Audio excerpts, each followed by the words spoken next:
Okay, welcome back to Calc 2. So we are going to continue doing some triangle substitutions here. And the next problem I have for us here, it looks like integral of dx over x squared, square root x squared plus 1. All right. So again, this one's a little bit easier because I know what my hypotenuse is going to be. It's got to be the x squared plus 1 because that's what hypotenuses look like. So we'll go ahead and draw in our triangle. Okay, just pick a, and again, you don't have to use the triangle. I like to, but it's a matter of preference. If you memorize the substitutions, feel free. So we have x squared plus 1 here. Okay, I'm just going to put in my x. I'm going to put in my 1. Here is my theta, so I know what triangle we're talking about and what we're looking at. Okay, so for this one, we're going to say, how about tangent of theta is equal to x over 1, adjacent over hypotenuse, or adjacent over, opposite over adjacent, rather. And we're going to say, okay, x equals tangent of theta. And then, again, every time you take a substitution in calculus, you have to figure out its derivative.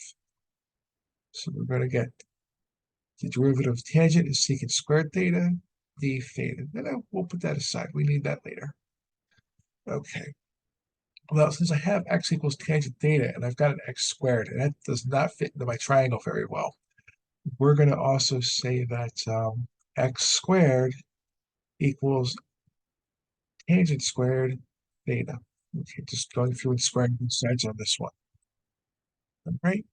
And then the last thing I need to do is to figure out what's going on with this square root piece here. So what I'm going to say is, okay, this is really going to be integral of dx over x squared. I just don't like to use cotangents because, again, if you take derivatives with cotangents, first off, I don't always remember the derivative of cotangent. I think it's negative cosecant squared, but you get that negative sign in there with cotangents and cosecants. So you want to avoid, I want to avoid cotangents and cosecants because I'm going to lose that negative in a matter of seconds. So just to keep myself honest and try to do everything in a way that is going to be convenient for me to round everything up when I'm done. For the 1 over x squared, I'm going to go keep it as 1 over x squared because I can substitute it with tangent. But for this 1 over square root of x squared minus 1, that's just going to be adjacent over hypotenuse. So that's just going to be a cosine. So 1 over the square root of x squared plus 1 is equal to my adjacent of my hypotenuse. That's going to be cosine of theta. Okay.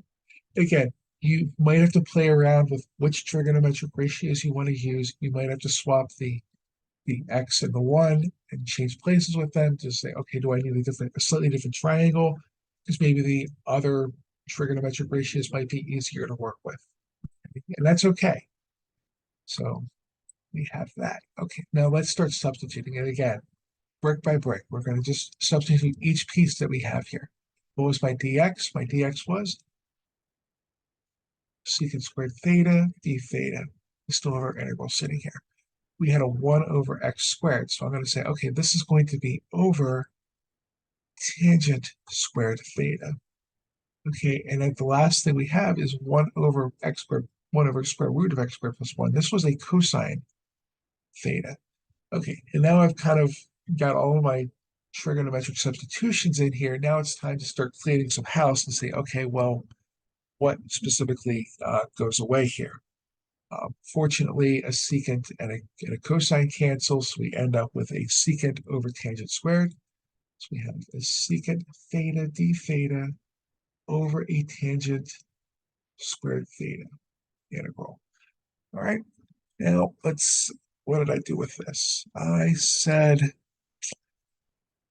let's go ahead and turn everything back into sines and cosines, because I was kind of happy with a secant. Secant squared makes me happy, but I don't have one of those. And this is a little messy. So what I'm going to do is say, okay, this is 1 over cosine. That's the secant. And then to tangent squared, that's really cotangent. So that's going to be cosine squared theta over sine squared theta. So I ended up using a cotangent after all. Okay, 1 over tangent squared, cosine squared over sine. Okay, some stuff cancels. So we actually end up with integral of, let's go ahead and keep our integral of cosine theta over sine squared theta, d theta. And looking at this, I'm thinking, well, since the derivative of sine is cosine, this looks like a use substitution at this point. So why don't we say let u equal, okay, and I highly recommend, please declare your substitutions when you're doing them because it helps the reader follow along and it just makes things a little bit easier to deal with.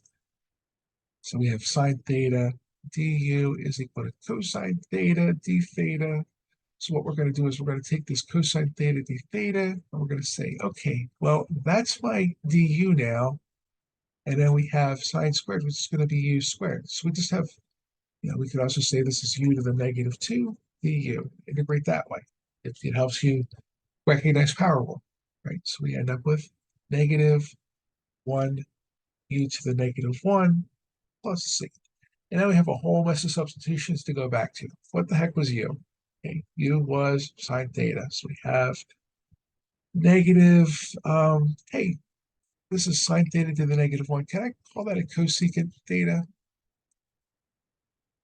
Like, why would I want to do that? Just because when I go back to my triangle all the way back here, what's cosecant? It's the square root of x squared plus 1 over x. So I'm going to say this is the square root. So this is equal to negative square root of x squared plus 1 all over x plus c. And you'll see this in other math classes too. But in order to keep from losing that negative sign, can you tell that's where I got a lot of problems wrong? C minus the square root of x squared plus 1 all over x. And we're going to call that good as an answer. Okay. So again, there's other paths to get to this. Okay, this is the path that I chose to do this. And again, I like to write out the triangle so that things work out. All right, so with that, we're going to call that good, and we'll say let's keep practicing. And thank you for tuning in with us, and good luck with everybody's exams.